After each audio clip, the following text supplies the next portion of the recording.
નમસ્કાર, આપ જોઈ રહ્યા છો યુટીસી ન્યૂઝ. દેશનું સૌથી વાઇબ્રન્ટ રાજ્ય ગુજરાત ચાંદીપુર વાયરસની સામે આટલું લાચાર કેમ છે? ચાંદીપુર વાયરસ પાછલા 20 વર્ષોમાં વાત કરીએ તો 5 વખત આની અસર સૌથી વધુ રહી છે. ચાંદીપુર વાયરસની વાત કરીએ તો 2004, 2010, 2014, 2018 અને હવે 2024 આ ચાંદીપુર વાયરસના કારણે માસૂમ બાળકોના મોત થઈ રહ્યા છે. તમને જાણીને તાજ્જુબ થશે કે ચાંદીપુર વાયરસની ના તો કોઈ દવા છે, ના તો કોઈ રસી છે. આ રોગ જો બાળકને થઈ જાય તો આમાં મૃત્યુનું પ્રમાણ પણ ખૂબ જ વધુ છે.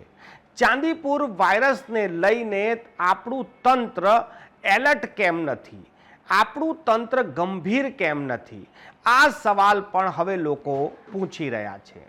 ચાંદીપુર વાયરસની વાત કરવામાં આવે તો કહેવાય છે કે માટીમાં રહેતી માખી આ કરડવાથી બાળકોના મોત થાય છે. આપ કલ્પના કરો, આપણે કઈ સદીમાં જીવી રહ્યા છે?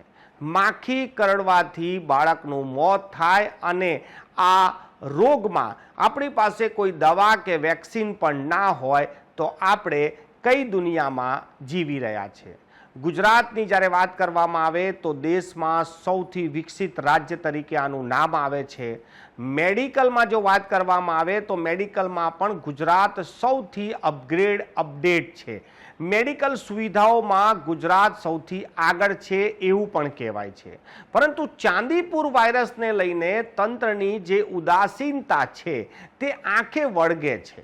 તંત્ર ચાંદીપુર વાયરસના પર કોઈ કામ કેમ નથી કરતું?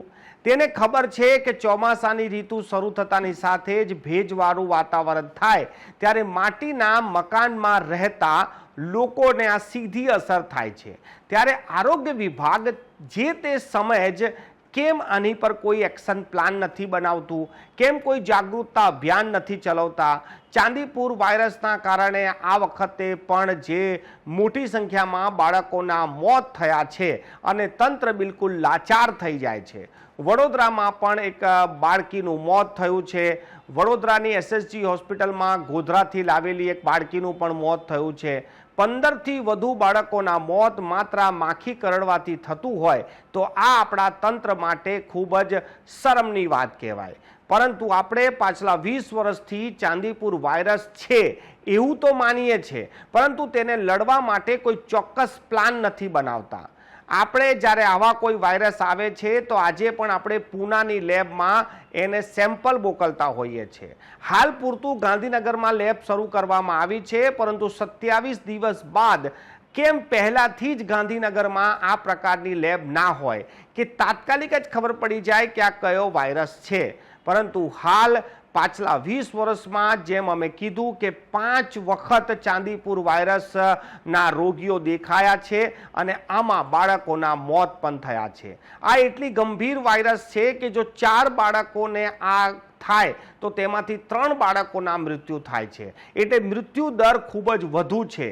ત્યારબાદ પણ તંત્ર આટલું નિષ્ક્રિય અને ગોકળ ગતિએ કેમ ચાલે છે? આ સવાલ ખૂબ જ ગંભીર છે. જ્યારે ગુજરાત તમામ વસ્તુમાં ડેવલપ હોય, ગ્લોબલી હોય, શિક્ષિત હોય, ત્યારે આ ચાંદીપુર વાયરસને રોકવા માટે, એના અવેરનેસ માટે, તેની દવા બનાવવા માટે, તેની વેક્સિન બનાવવા માટે કેમ કદી કોઈ પહેલ નથી થતી? શું આપણે દર વખતે ચોમાસાની ઋતુમાં ભેજવાળા મોસમમાં માટીના મકાનમાં રહેતા લોકો અને તેમાં રહેતા બાળકોને શું આવી જ રીતે મરવા દઈશું? કે પછી આપણે અગાઉથી જ કોઈ એક્શન પ્લાન બનાવીશું કે અવેરનેસ લાવીશું કે તેના માટે કોઈ દવા શોધવા માટે પણ કંઈ વિચાર કરીશું? હવે આપણે આ સવાલ જરૂરથી પૂછવો જોઈએ, કેમ કે એક વાત તો ચોક્કસ છે કે ચાંદીપુર વાયરસથી જે બાળકોના મોત થઈ રહ્યા છે તે ખૂબ જ ગરીબ અને સામાન્ય વર્ગના બાળકો છે. તેથી જ જે મધ્યમ વર્ગ અને ઉચ્ચતર મધ્યમ વર્ગના લોકો છે જે શહેરોમાં રહે છે તેને આની સીધી અસર નથી થતી. અને એનું જ કોઈ કારણ હોઈ શકે કે શહેરોમાં જ જ્યારે અવેરનેસ ના હોય તો તે સરકારના કાન સુધી પહોંચતી જ નથી. ગરીબોની અવાજ આ દેશમાં આજે પણ કોણ સાંભળે છે?